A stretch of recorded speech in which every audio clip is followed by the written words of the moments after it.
Amigos queridos, simpatizantes pela nossa doutrina espírita, queridos ouvintes, mais uma tarde nos reunimos para refletirmos sobre o Evangelho de Jesus. Como o próprio Cristo nos diz, segue-me, para que a gente possa vivenciar esses ensinamentos. Viver o que Jesus nos ensinou. Para tanto, nós vamos unir os nossos corações, entrelaçar as nossas auras, nos ligando aos nossos anjos guardiões, para que a espiritualidade maior possa nos amparar, proteger e nos dar o sustento necessário para essa reflexão.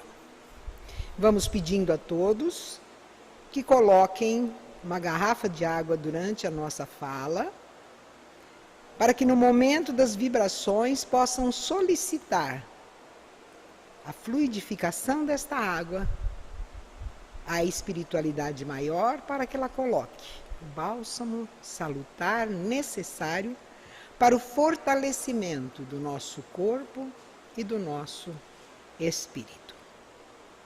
Então vamos agora, com um só coração, uma só aura, fazer a nossa prece inicial.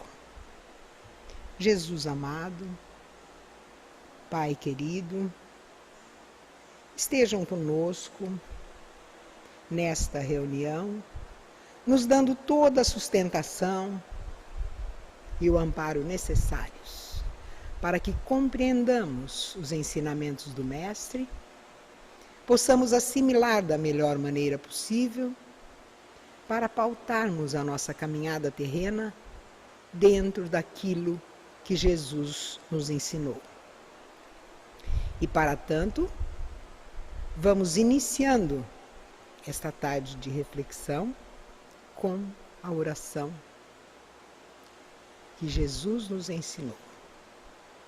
Pai nosso que estais nos céus, santificado seja o vosso nome. Venha a nós o vosso reino, seja feita a vossa vontade, assim na terra como nos céus. Pão nosso de cada dia nos dai hoje, perdoai as nossas ofensas, assim como nós perdoamos a quem nos tem ofendido. Não nos deixes cair em tentações, mas livra-nos, Senhor, de todo o mal. Que assim seja. Dentre todos os bons escritores espíritas, nós temos este livro, o Espiritismo, tudo o que você precisa saber, de um amigo nosso de Bauru, Richard Simonetti. Muitos já conhecem as suas obras, e este, um dos livros dele, nos dá um conceito de doutrina espírita, de espiritismo muito bom.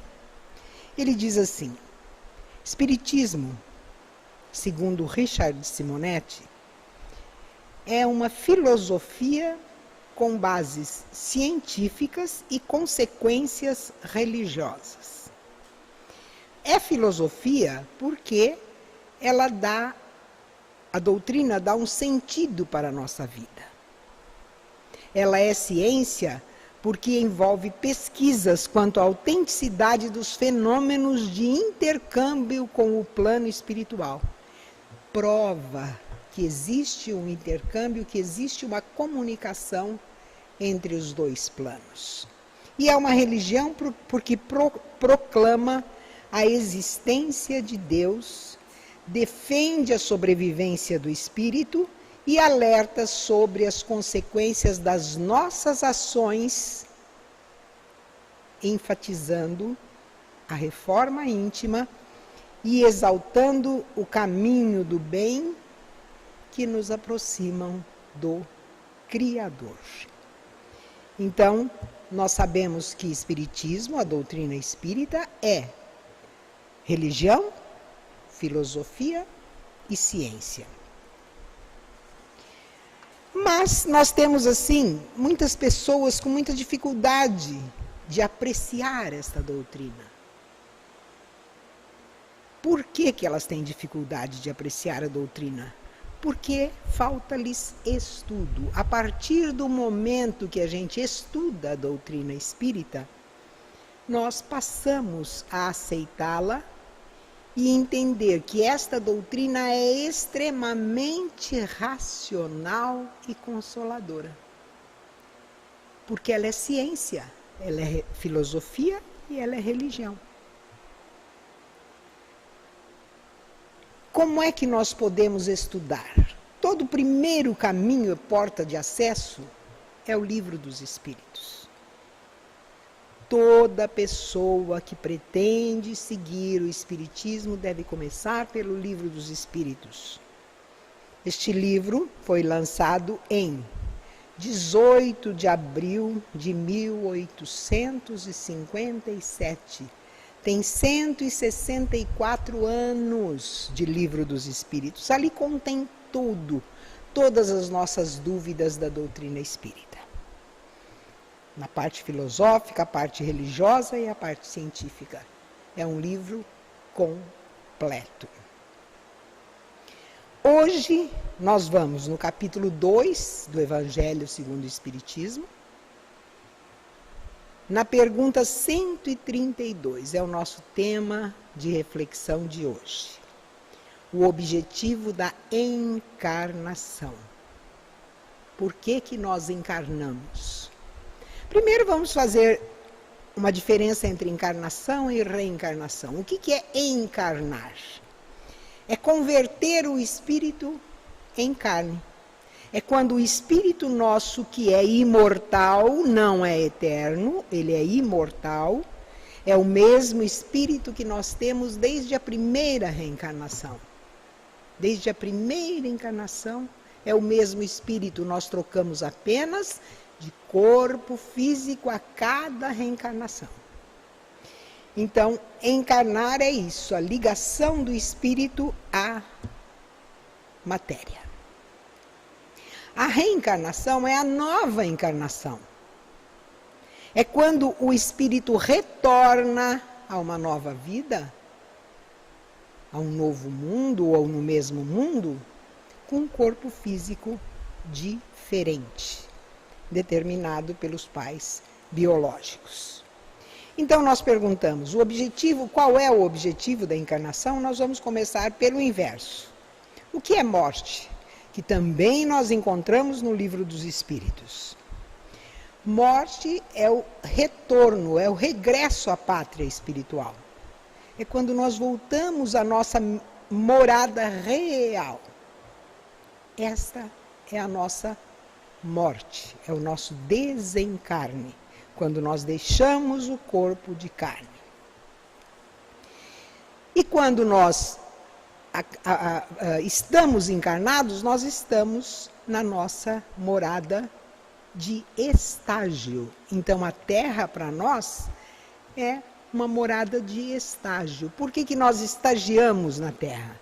Porque a Terra forma para nós um hospital, um albergue, uma escola, uma prisão, um tormento. Depende da maneira que nós vamos resolver as nossas questões da reencarnação. Como nós encaramos a nossa existência, o estágio na Terra acontece de uma maneira. Esse estágio, o objetivo desse estágio é o objetivo da encarnação. Evoluir, crescer. Então, quem cresce? A nossa alma. Porque didaticamente Kardec nos deu essa divisão. O espírito encarnado, ele chama-se alma. E o espírito desencarnado é o próprio espírito. Inclusive, vou fazer um parênteses aqui, quando a gente for estudar ou ler as obras básicas da doutrina espírita, se nós atentarmos para o detalhe que espírito com letra maiúscula é o desencarnado e espírito com letra minúscula é o encarnado, então espírito com letra maiúscula está no plano espiritual e espírito com letra minúscula está na terra, alma. nós vamos entender melhor as obras básicas. É um detalhe apenas. Mas ele então retorna ao mundo físico para evoluir. E há necessidade do corpo físico, do espírito e do perispírito. O corpo físico é o nosso invólucro de carne. O espírito é o nosso ser pensante. E o perispírito é o elo de ligação entre os dois, mas é o organizador biológico do corpo físico. Então, como tudo que nós fazemos é armazenado no nosso espírito, quando vamos reencarnar, quem dá as características do nosso corpo físico é o nosso perispírito. Por que isso? Vejam, é a perfeição do nosso Pai. Para que tenhamos condições de cumprir aquela programação feita para aquela reencarnação. Porque neste espírito estão gravados todas as nossas ações de vidas passadas. Então ele modela o nosso corpo físico de acordo com aquilo que nós temos que exercer nesse estágio na Terra. Vamos dar alguns exemplos. Se em vidas passadas um espírito se comprometeu com a violência, provavelmente o perispírito vai imprimir neste corpo físico alguns desajustes causados por essa violência.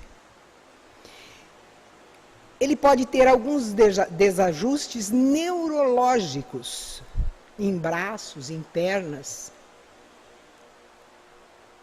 Normalmente, essa falta de mobilidade é para conter os impulsos que ele teve em outras vidas.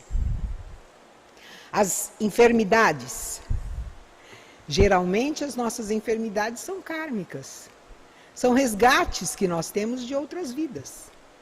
Usamos mal algum órgão, algum membro, alguma coisa do corpo físico, ela vem, vamos dizer assim, com defeito nessa próxima.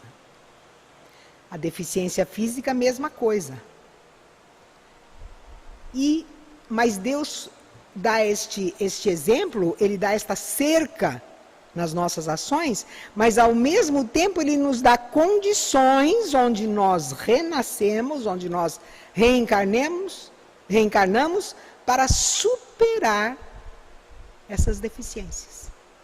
Então vejam, às vezes numa família todos partem para a violência, um apenas não, e ele acaba salvando todos dessa família.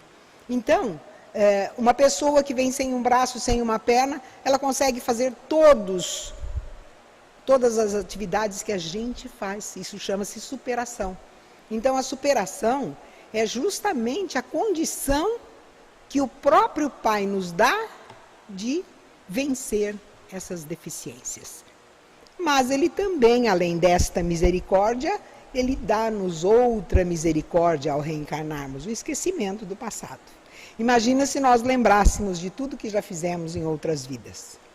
Aí não haveria evolução de jeito nenhum mesmo. Então, o que ele nos pede? Jesus nos pede o exercício da bondade, a prática do bem, a prática da caridade. É isso que nos leva à evolução. Então, o objetivo da reencarnação é o progresso, é a evolução. Todo espírito deve progredir. O mínimo ou muito, dependendo da rapidez ou da lerdeza que ele faz as suas ações para o progresso. Depende de nós. Deus nos dá as condições. Se nós não a usarmos... Então, muitas vezes a gente encontra alguém que diz assim, eu não faço mal para ninguém. Ok. Obrigação. Mas eu não faço bem. Eu não faço bem. É obrigação, é dever fazer o bem. Não fazer o mal já é meio caminho andado. Mas não fazer o mal somente não resolve. Há necessidade do exercício do bem. Por quê? Porque a porta de acesso à caridade é servir ao próximo. Se nós não servirmos ao próximo, então onde nós começamos isso? No próprio ambiente familiar. Dando atenção aos nossos familiares, manter no nosso trabalho, na nossa família, no nosso relacionamento, uma paz de ambiente. Quando nós recebemos uma agressão, devolvemos com uma palavra branda, ou pelo menos um pensamento brando. Participar das ações solidárias. Isso é fazer as nossas ações caminharem para a evolução. Nós vamos, além de resgatar aquilo que nós, graças a Deus, esquecemos, as nossas dívidas do passado, de encarnações passadas, vamos ainda preparar para nós mesmos um futuro melhor. Às vezes a gente encontra alguém dizendo assim, olha, esta é a minha última encarnação. Ledo engano. Se fosse, não estaríamos encarnados na Terra. Então, o número de reencarnações nossas depende muito do nosso progresso em cada reencarnação. Então, se nós formos rápidos, não perdermos tempo na prática do bem, da caridade, do amor ao próximo e amar a Deus, nós vamos conseguir. E quanto tempo nós vamos ficar? Essa pergunta é muito comum os alunos perguntarem para a gente. E quanto tempo eu vou ficar desencarnado na erraticidade? Erraticidade é o período, não é local, é período entre uma encarnação, um desencarne e outra reencarnação. Então, o período entre duas reencarnações chama-se erraticidade. Porque o espírito fica errante.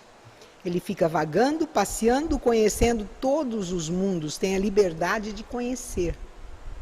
Tem a liberdade do conhecimento. Se ele fizer isso, ele poderá ter uma nova reencarnação voluntária. O que é isso? Quando ele redime do que ele fez, entendeu o que ele fez, tem conhecimento daquilo que ele fez, ele tem uma nova reencarnação voluntária. Ele, junto com o seu guia espiritual, programa as suas provas. Ele pode escolher as suas provas. Nós podemos fazer isso, dependendo de como nos comportarmos. E é muito fácil pensar como eu vou viver lá, no plano espiritual, depois do desencarne, da mesma maneira que estou vivendo aqui. Se eu sou bom aqui, eu sou bom lá. Se eu faço aqui, eu faço lá. Então não adianta pensar que desencarnou, virou santinho, que não existe isso. Se isso não acontecer, a redenção dele não acontecer, o conhecimento dele não acontecer, ele pode ter uma reencarnação compulsória. Ele é obrigado a vir. E este período de erraticidade, na erraticidade, entre uma reencarnação e outra, pode durar horas até séculos. Então, depende do nosso comportamento lá na erraticidade. Quando nós estudamos e entendemos a lei da reencarnação,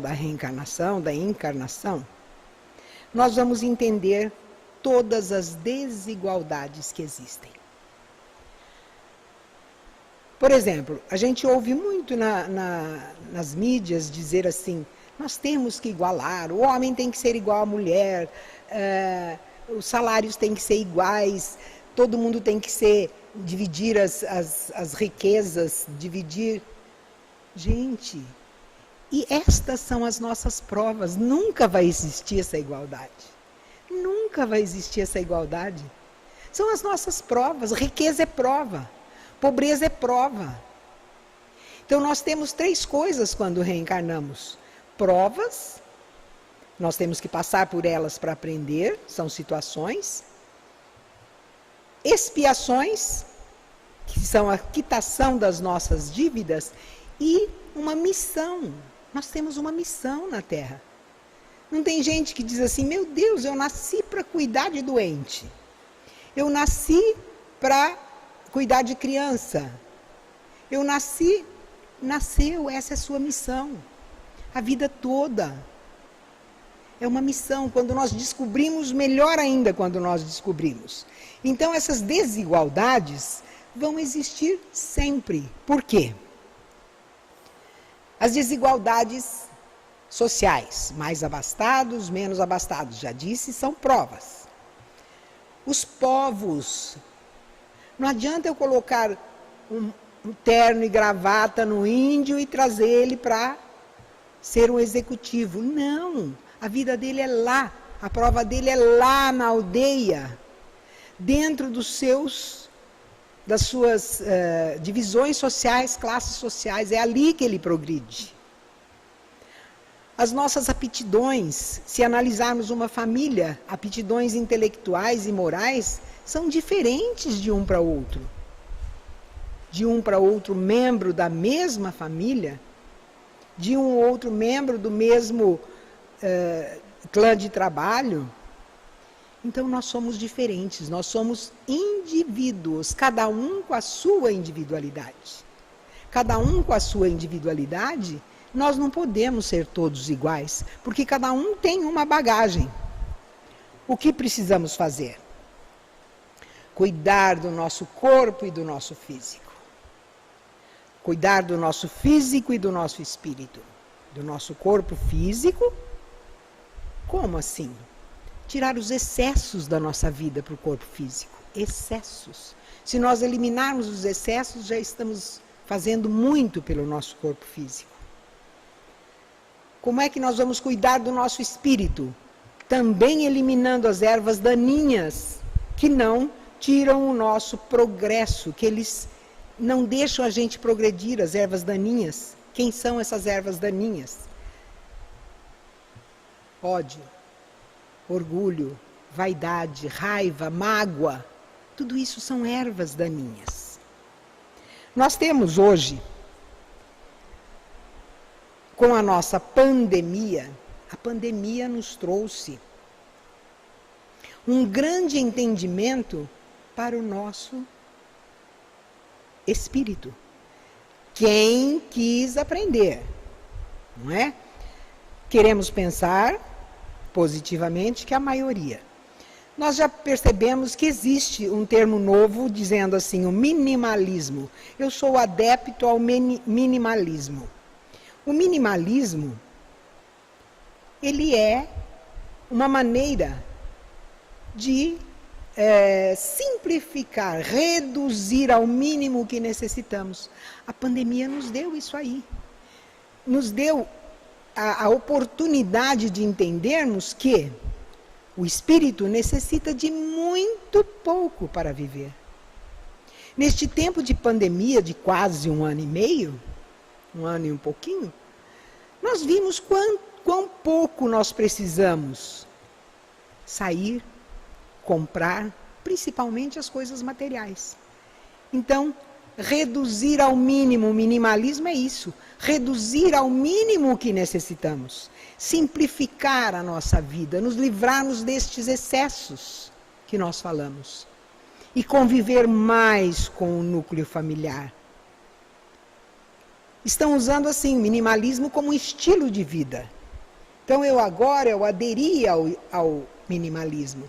Meu estilo de vida é... Não, a pandemia obrigou-nos a ser minimalistas. Nos obrigou a ser. A reduzir ao mínimo o emprego de recursos. A reconhecermos nossas fraquezas. Para que eu comprava isso? Para que eu fazia isso? Quanta gente que passa pelo Covid e quando sai diz assim, vou modificar totalmente a minha vida, o meu modo de viver. Estilo de vida. Então ele não é um estilo de vida. O minimalismo é uma ferramenta. É uma ferramenta que faz com que a gente mude os nossos hábitos e realmente reduz o emprego dos nossos recursos, de todos os nossos recursos. As pessoas que perderam o emprego estão vivendo com uma cesta básica. Às vezes compravam coisas desnecessárias, hoje estão vendo que com o mínimo, e nós estamos ao mesmo tempo no minimalismo para conosco, usando o exercício da caridade para com o próximo. Então, vamos entender que para a nossa reencarnação atual, a pandemia veio trazer, sim, um aprendizado cada vez maior para uma vida cada dia mais leve. Uma vida mais leve nos leva ao progresso, à evolução. Que Jesus nos abençoe. Vamos aproveitando este momento de perfeita tranquilidade e harmonia dentro dos nossos corações e vamos oferecer aquilo que temos de melhor no nosso campo espiritual a todos os irmãos que tanto necessitam. Vamos vibrar intensamente por este planeta azul, a Terra, que é a nossa morada de estágio nesta atual reencarnação. Vamos vibrar por todos os seus continentes, por todos os seus países. Vamos vibrar, Pai, e pedir que leve a cada coração sofrido um bálsamo de esperança, de paz e de cura, se for do merecimento de cada um. Abrevie o sofrimento dos nossos irmãos em todo e qualquer país que estejam. Vamos vibrar pelo nosso país, o Brasil, que é o coração do mundo e a pátria do Evangelho, para que ele realmente faça jus a este cognome, que ele seja realmente a pátria do Evangelho. Vamos pedir que todas as desavenças desapareçam, que todos os desentendimentos se minimalizem, como nós dissemos há pouco, que tudo seja da forma como o próprio objetivo divino nos propõe. Pai amado, Jesus querido, olhe por todos os nossos irmãos encarnados e desencarnados, principalmente aqueles desencarnados que ainda estão presos à crosta terrestre, que ainda estão presos às trevas, aos umbrais. Dê a eles uma luz para clarear os seus caminhos rumo à redenção. Deixamos uma vibração em aberto para que a espiritualidade entregue a quem mais se fizer necessário neste exato momento. E com licença desta própria espiritualidade, pedimos para vibrar por nós mesmos e pelos nossos lares. Jesus amado, Deus amigo, sê conosco, hoje e sempre. Que assim seja. Vamos agora, preparados para o nosso passe virtual.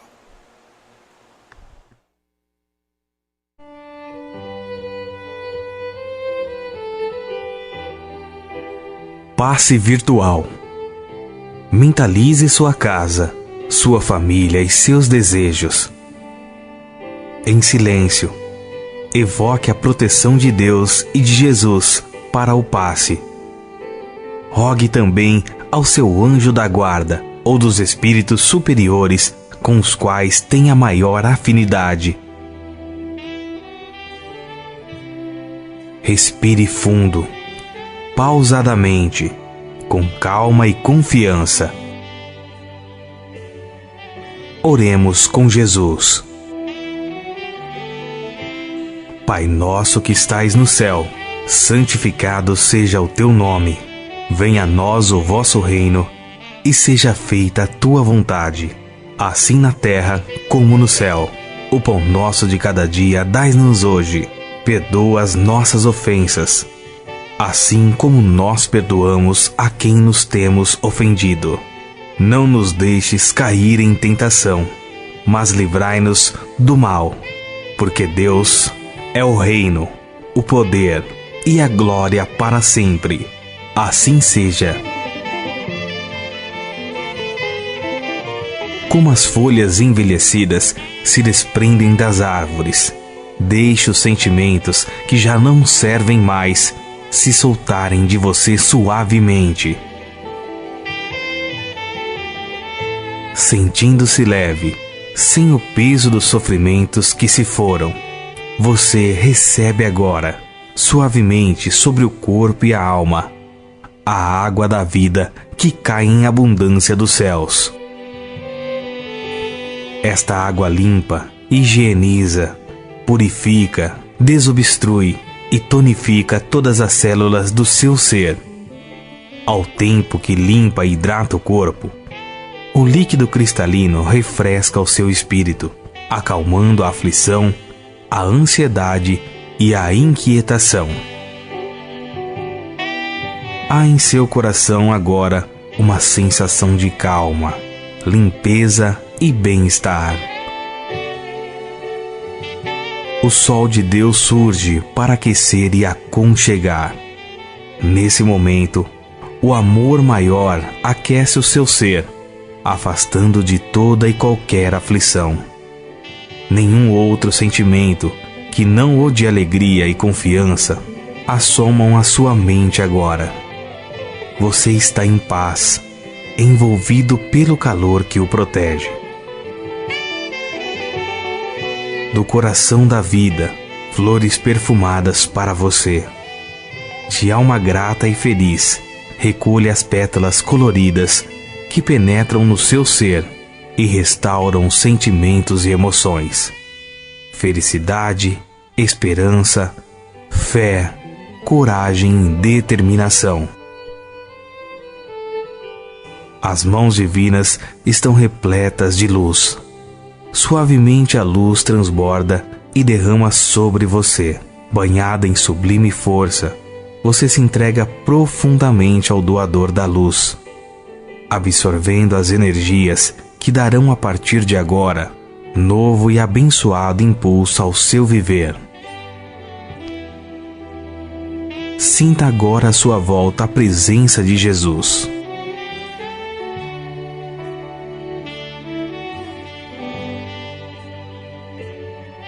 Ele te pergunta: me chamaste? Estou aqui. O que queres de mim hoje? O que precisas?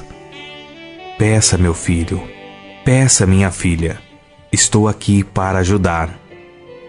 Faça agora o seu pedido especial a Jesus, enumerando os problemas e as dificuldades que lhe afligem.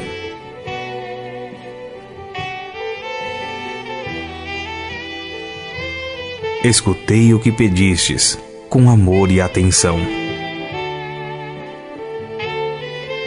Agora conto com a tua fé e a tua confiança em mim, para auxiliar na solução dos teus problemas. Vá em paz, te acompanharei com os olhos, não te perderei. Creia em Deus, creia também em mim. Estarei com você todos os dias, até o fim. Seja feliz. Deixo-vos a paz, a minha paz vos dou. Crede em Deus, crede também em mim. Não turve o vosso coração e nem se atimorize. Eu sou o caminho e a verdade e a fé. Ninguém vai ao Pai a não ser por mim. Os bons espíritos enviam a você agora as melhores emanações de paz, saúde, alegria e refazimento. Você está recebendo vida, vida em abundância. Guarde-a no coração. Respire pausadamente e agradecido. Obrigado, Senhor, por esse dia. Que ele me seja produtivo e feliz, como tu o desejas. Assim seja.